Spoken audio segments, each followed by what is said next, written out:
Movie start होती है जहाँ पर हम हनी बी के एक हाइव को देखते हैं जहाँ पर बहुत सारी हनी बीज काम कर रही थी। यहाँ पर हम इनकी एक अलग दुनिया देखते हैं। जैसे इंसानों को जिंदा रहने के लिए काम करने पड़ते हैं, इसी तरह यहाँ पर हनी बीज को भी डेली बेसिस पे काम करने पड़ते हैं ताकि वो जिंदगी गुजार सके। अब हम यहाँ मूवी के मेन कैरेक्टर बैरी को देखते हैं जो कि एक हनी बी है। उसकी अब ग्रेजुएशन का टाइम आ चुका है। वो तैयार होता है और नीचे अपने पेरेंट्स के पास जाता है जो कि बहुत खुश थे क्योंकि वो ग्रेजुएट कर चुका था। घर से निकलकर बैरी रास्ते में अपने बेस्ट फ्रेंड एडम को भी पिक करता है, जिसके बाद ये लोग चले जाते हैं एक हॉल में। वहाँ पर इनकी पूरी क्लास मौजूद थी। प्रिंसिपल सबको कॉन्ग्रेचुलेट करते हैं और बताते हैं कि अब इन सबको जाना होगा फैक्ट्री, जहाँ पर इनको अपनी पसंद के हिसाब से कोई न कोई जॉब चूज करनी होगी। यहाँ पर इसी काम के लिए इनको फैक्ट्री का टूर दिया जाता है, जहाँ पर एक टीचर इनको बताती है कि कैसे इस फैक्ट्री में हनी तैयार होता है। यहाँ पर वो दिखाती है कि कुछ हनी बीज ऐसी हैं जो बाहर से लेकर आती है नेक्टर, जिसके बाद इसको चेंज करके हनी में कन्वर्ट किया जाता है। साथ ही उसका कलर और फ्रेग्रेंस वगैरह भी चेंज करके उसको बहुत ही यमी हनी में चेंज किया जाता है। टूर के दौरान ये लोग एक ऐसी जगह पे आते हैं जहाँ पर देखते हैं कि हनी बीज कोई नए हेलमेट ट्राई कर रही हैं। इन पे एक्सपेरिमेंट चल रहे थे। ये इसीलिए थे कि बाहर की दुनिया की मुश्किलात ये लोग आराम से हैंडल कर सके। अब इसी के साथ कुछ पॉलन जोक्स अंदर आते हैं। ये वो हनी बीज थी जो कि बाहर जाकर पॉलिनेशन का काम करते थे और नेक्टर जमा करके लेकर आया करते थे।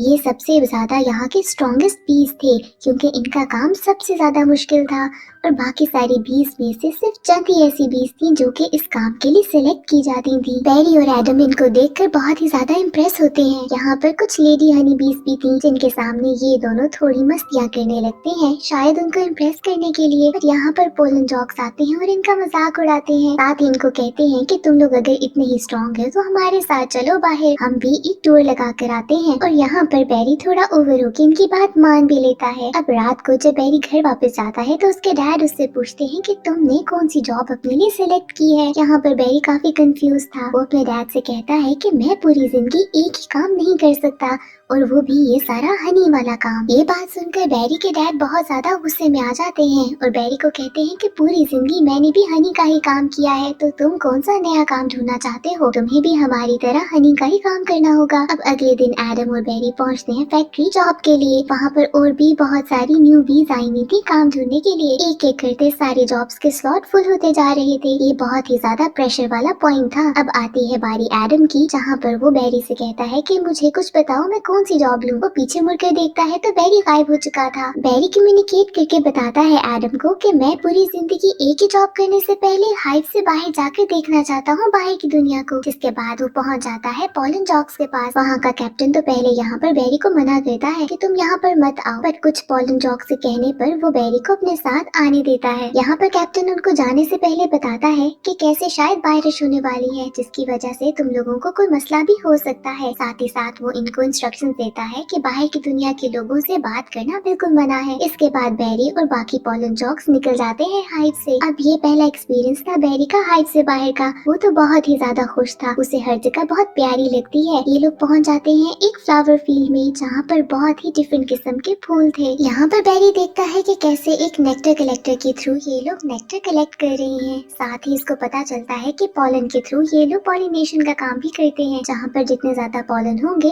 उतने ही ज्यादा फूल होंगे। अब यहाँ पर थोड़ी ही दूर इनको कुछ और फ्लावर्स नजर आते हैं। जब ये लोग पास आते हैं तो पता चलता है ये फ्लावर्स नहीं बल्कि टेनिस बॉल्स हैं। यहाँ पर बैरी को तो बाहर की दुनिया का कुछ पता नहीं था, तो वो एक टेनिस बॉल के साथ चिपक जाता है। जिसके बाद वो टेनिस प्लेयर इस बॉल को उठाकर जोर से ऊंचा मारती है और ये बॉल चला जाता है स्टेडियम से बाहर और एक कार के अंदर। यहाँ पर बैरी जब कार में आता है तो सभी लोग परेशान हो जाते हैं कि एक हनी भी कार में आ गया। यहाँ पर बड़ी मुश्किल से बैरी बाहर निकलता है और इसके साथ ही होने लगती है बारिश। अब ये तो बैरी को बहुत ही ज्यादा परेशान करने लगती है। जिसके बाद साइड पर ही एक विंडो ओपन होती है, जिसकी वजह से बैरी उस घर के अंदर चला जाता है।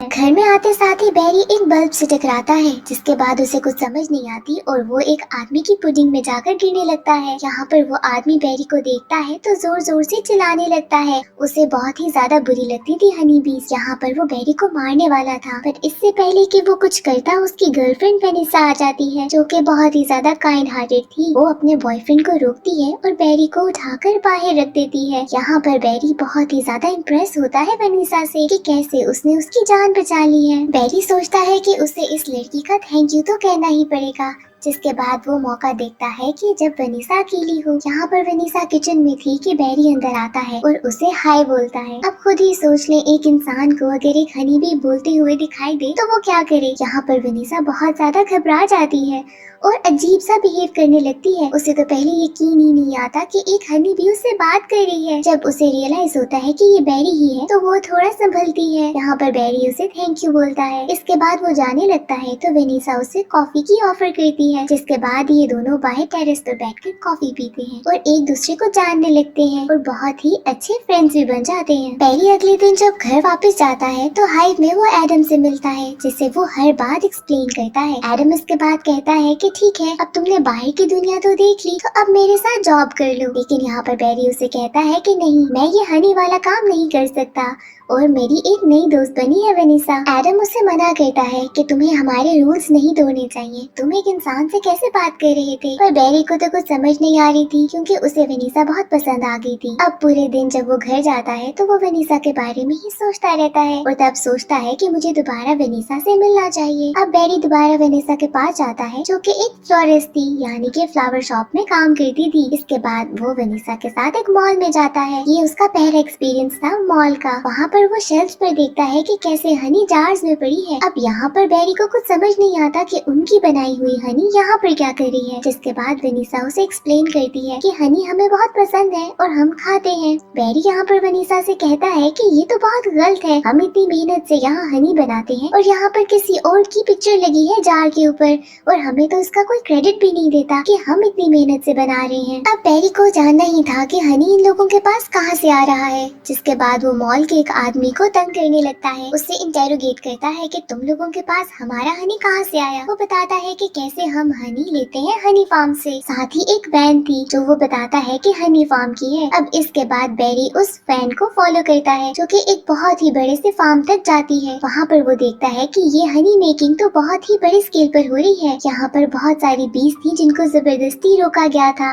और उनसे उनका बनाया हुआ हनी लिया जा रहा था। यहाँ पर बैरी कुछ पिक्चर्स ले लेता है और घर आकर अपने पेरेंट्स को दिखाता है कि कैसे ये लोग हमारा हनी चुरा रहे हैं। अब उसके पेरेंट्स कहते हैं कि ये सारी अफवाह है, इन बातों पे यकीन ना करो, पर अगर ऐसा सच है भी तो हम बीज क्या कर सकते हैं, वो तो इंसान है और हम मामूली सी बीज। यहाँ पर बैरी कहता है कि हम कुछ न कुछ तो जरूर करेंगे, यहाँ पर तो हम उनको काट भी सकते हैं। इसके बाद वो नेक्स्ट डे जाता है वनीसा के पास और कहता है कि मैं केस करना चाहता हूँ इंसानों के अगेंस्ट कि वो हमारा हनी चुरा रहे हैं। इस न्यूज को बहुत ही ज्यादा कवरेज मिली थी और ऐसे ही करते करते वो दिन आ जाता है जब ये सारे लोग चलते हैं कोर्ट में। वहाँ पर बैरी कर रहा था रिप्रेजेंट सारी हनी बीज को। यहाँ पर एडम, वनीसा और बाकी काफी हनी बीज भी थे। दूसरी तरफ हम देखते हैं कि एक लॉयर था जो कि रिप्रेजेंट कर रहा था सारी हनी कंपनीज को। यहाँ पर बैरी बताता है जज को कि कैसे हम हनी बीज इतनी मेहनत से बनाते हैं हनी को और ये सब लोग हमें क्रेडिट दिए बगैर इसको चुरा रहे हैं, ये बहुत ही ज्यादा नाइंसाफी है। दूसरा लॉयर कहता है कि कैसे नेचर की हर चीज हमें इस्तेमाल करने के लिए ही मिली है और हमें हर चीज को यूज करना चाहिए। बट पहला दिन बैरी के लिए बहुत अच्छा चलता है, उसे बहुत ही ज्यादा सपोर्ट भी मिलती है काफी इंसानों की। ऐसे ही अब इस केस के बाद वो चलते हैं वनीसा के साथ डिनर करने के लिए। जहाँ पर वो वनीसा के घर पे था तो उसका बॉयफ्रेंड आ जाता है। यहाँ पर जब वनीसा अपना खाना बना रही थी तो उसका बॉयफ्रेंड यहाँ पर बताता है बैरी को कि उसे हनी बीज बहुत ही बुरी लगती है। अब बैरी चलता है वॉशरूम में तो उसी के पीछे आ जाता है वनीसा का बॉयफ्रेंड।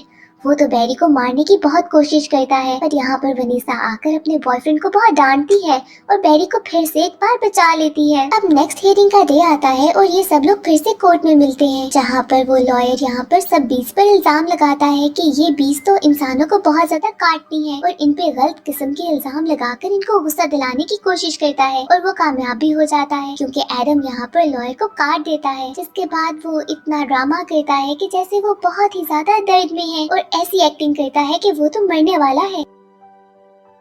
यहाँ पर सबको पता चलता है कि जब हनी बी किसी इंसान को काटती है तो वो खुद भी बहुत ज्यादा जख्मी हो जाती हैं और एडम के साथ भी बिल्कुल ऐसा ही होता है। वो इतना बुरी तरीके से बीमार होता है कि हॉस्पिटल पहुँच जाता है। अब बैरी कोर्ट में सबको बताता है कि कैसे हनी फार्म में उसने देखा था कि हनी बीज को बहुत ही जहरीली किस्म की गैसेस दी जा रही थी जो उनके लिए बहुत ही ज्यादा खतरनाक है। वो जज से कहता है कि इस सब को रोका जाए क्योंकि हनी बीज के लिए ये बहुत ही ज्यादा खतरनाक चीज है और इसी तरीके से ऐसी बातों से वो केस जीत भी जाता है। है। एंड टाइम पे यहाँ पर लॉयर उसे जाते हुए कहता है कि तुम नेचर के खिलाफ कुछ कर रहे हो और ये तुम्हारे लिए ठीक नहीं होगा। इसके नेक्स्ट डे ही सारे हनी फार्म्स को बंद कर दिया जाता है और बाजार में जितने भी ऐसे प्रोडक्ट्स थे जिसमें हनी थी उन सबको बैन कर दिया जाता है। अब ऐसे ही हनी फार्म से सारी बीज भी आजाद हो जाती हैं और उनको उनका हनी वापस कर दिया जाता है। अब इसका एक फायदा ये था कि सारी हनी बीज को काम नहीं करना पड़ता, वो ना पॉलन का काम करती हैं और ना ही नेक्टर कलेक्ट करने का। सबके सब हनी बीज आराम करने लगती हैं और हम देखते हैं क्योंकि पॉलन का काम नहीं हो रहा था तो आहिस्ता आहिस्ता करते करते सारे फ्लावर्स मुरझा रहे हैं और नया फ्लावर कोई भी नहीं निकल रहा। अब क्योंकि फ्लावर्स खत्म हो रहे थे तो वनीसा को अपनी फ्लावर शॉप भी बंद करनी पड़ती है। बैरी नोट करता है कि उनके पास इतना ज्यादा हनी होने के बाद भी सारे हनी बीज खुश नहीं। वो वनीसा के पास आता है और उसे बताता है कि पता नहीं ऐसा क्यों हो रहा है, जिसके बाद वनीसा उसे बाहर की दुनिया एक बार फिर से दिखाती है कि कैसे देखो सारे दरख्त मुरझा गए हैं और कोई भी नया फ्लावर नहीं निकल रहा क्योंकि तुमने पॉलिनेशन का काम रोक दिया और शहद बनाना छोड़ दिया था। इसके बाद बैरी को छोड़कर वनीसा कहीं जाने लगती है। बैरी उसे पूछता है कि तुम कहाँ जा रही हो। वनीसा उसे बताती है कि एक लास्ट फ्लावर परेड हो रही है क्योंकि अब दुनिया के सारे फूल तो मुरझा चुके हैं तो ये लास्ट मौका है कि मैं फ्लावर्स को देख सकूं। अब यहाँ पर बैरी को एक आइडिया आता है। वो वनीसा को रोकता है और बताता है कि फ्लावर परेड में तो बहुत सारे फ्लावर्स होंगे और उनमें पॉलन होगा। हम अगर इन फ्लावर्स को चुरा लें तो उसका पॉलन लेके दोबारा से पॉलिनेशन का काम कर सकते हैं और दोबारा से सारे फ्लावर्स निकल आएंगे। अब वनीसा इस आइडिया से बहुत खुश होती है, जिसके बाद ये दोनों छुप कर चलते हैं फ्लावर